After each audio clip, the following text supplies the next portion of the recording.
Жер планетасы күндүн айланасында дайыма айланып жүрөт. Бул тасмадан биз бул айлануунун жердеги жашоого кандай таасири тиери жөнүндө билип алабыз. Өзүнүн орбитасына жердин огу 23,3 градуска жантайган абалда жайгашкан.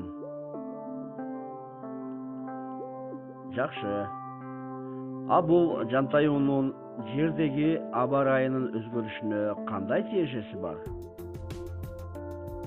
Болгондо да түздөн-түз тиешелүү. Мына, жер күндү айлануу жолунда түндүк уюл тарапка караган жагы күндү карады. Күн өзүнүн жарыгы жана жылуулугу менен түндүк жарым шарды ышыта баштады. Азыр ал жерде жай мезгили. Ал эми түштүк уюл көрүнбөй калды. Түштүк жарым шарда кыш. Күндүн айлануусуна андан ары каресет салсак, эми башкача абал түзүлдү. Же болбосо, жердин түштүк уюл тарабы күндү карады. Ал эми түндүк уюл көрүнбөй калды. Ал жакта уюл түндөрү башталды.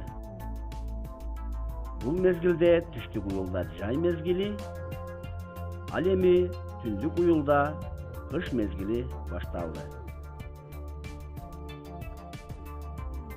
Эгер биз жердин кыймылына дагы байкоо салсак, бир жылда 2 жолу жердин түндүк жана түштүк уюлдары күндөн бирдей жайгашкан учурду байкайбыз. Бул жаз жана күз мезгилдери. Ошентип, жердин планетасынын күндү бир жолу толук айланып чыгуусу жыл деп аталган убакыт бирдигин түзүп калат. Жыл өз ара 4 мезгилге бөлүнөт. Жаз, жай, күз, кыш. Мезгилдердин алмашуусуна жердин огунун өзүнүн орбитасына 23,3 градус жантайышы себеп болот.